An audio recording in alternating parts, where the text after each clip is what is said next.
The Sheep, the Wolf, and the Stag. A Stag once asked a Sheep to lend him a measure of wheat, saying that his friend the Wolf would be his surety.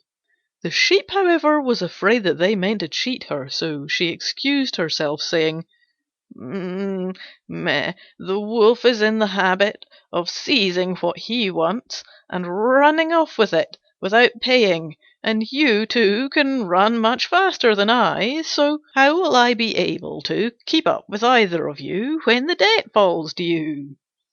The moral here is that two blacks do not make a white. The Lion and the Three Bulls. 3 bulls were grazing in a meadow and were watched by a lion who longed to capture and devour them, but who felt that he was no match for the 3 so long as they kept together. So he began by false whispers and malicious hints to foment jealousies and distrust amongst them. This stratagem succeeded so well that ere long the bulls grew cold and unfriendly towards one another, and finally avoided each other and fed each one by himself apart.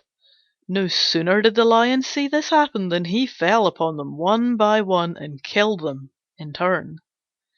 The moral of this story is that the quarrels of friends are the opportunities of foes. The Horse and his Rider. A young man, who fancied himself something of a horseman, mounted a horse which had not been properly broken in and was exceedingly difficult to control. No sooner did the horse feel his weight in the saddle than he bolted, and nothing would stop him.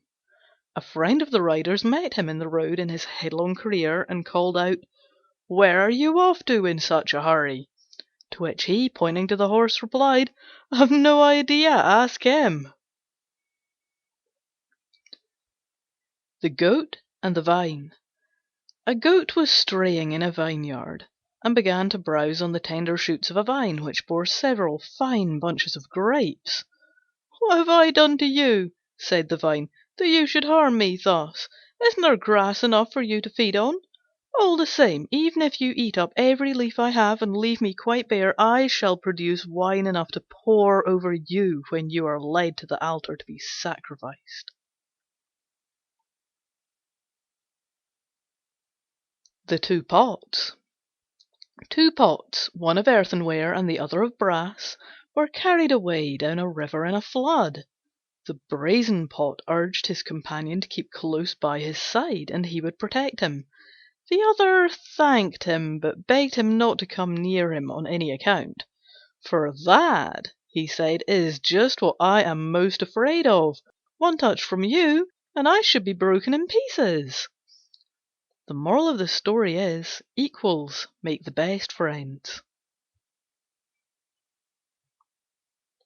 The Old Hound. A Hound who had served his master well for years, and had run down many a quarry in his time, began to lose his strength and speed owing to age. One day, when out hunting, his master started a powerful wild boar, and set the Hound at him. The latter seized the beast by the ear, but his teeth were gone, and he could not retain his hold, so the boar escaped. His master began to scold him severely, but the Hound interrupted him with these words: "My will is as strong as ever, master, but my body is old and feeble. You ought to honour me for what I have been, instead of abusing me for what I am." The Clown and the Countryman.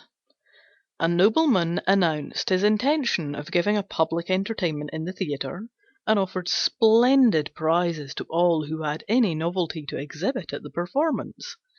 The announcement attracted a crowd of conjurers, jugglers, and acrobats, and among the rest a clown very popular with the crowd, who let it be known that he was going to give an entirely new turn. When the day of the performance came, the theatre was filled from top to bottom, some time before the entertainment began. Several performers exhibited their tricks, and then the popular favourite came on empty-handed and alone. At once there was a hush of expectation. and he, letting his head fall upon his breast, imitated the squeak of a pig to such perfection that the audience insisted on his producing the animal, which they said he must have somewhere concealed about his person. He, however, convinced them that there was no pig there, and then the applause was deafening. Among the spectators was a countryman who disparaged the clown's performance and announced that he would give a much superior exhibition of the same trick on the following day. Again, the theatre was filled to overflowing, and again the clown gave his imitation amidst the cheers of the crowd. The countryman, meanwhile, before going on the stage, had secreted a young porker underneath his smock, and when the spectators derisively bade him to do better if he could, he gave it a pinch in the ear and made it squeal loudly. But they all with one voice shouted out that the clown's imitation was much more true to life. Thereupon he produced the pig from under his smock and said sarcastically, "There, that shows what sort of judges you are." The Lark and the Farmer. A Lark nested in a field of corn and was rearing her brood under cover of the ripening grain. One day, before the young were fully fledged, the farmer came to look at the crop, and finding it yellowing fast, he said, "I must send round word to my neighbours to come and help me reap this field." One of the young larks overheard him and was very much frightened, and asked her mother whether they hadn't better move house at once. "There's no hurry," replied she. "A man who looks to his friends for help will take his time about a thing." In a few days the farmer came by again, and saw that the grain was overripe and falling out of the ears upon the ground. "I must put it off no longer," he said. "This very day I'll hire the men, and set them to work at once." The Lark heard him, and said to her young, "Come, my children, we must be off. He talks no more of his friends now, but is going to take things in hand himself." The moral of this story is, self-help is the best help.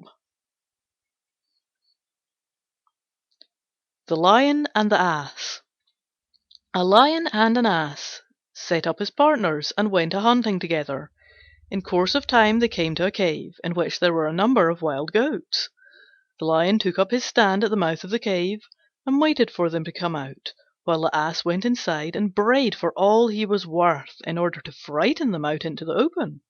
The Lion struck them down one by one as they appeared, and when the cave was empty, the Ass came out and said, "Well, I scared them pretty well, didn't I?" "I should think you did," said the Lion. "Why, if I hadn't known you were an Ass, I should have turned and run myself."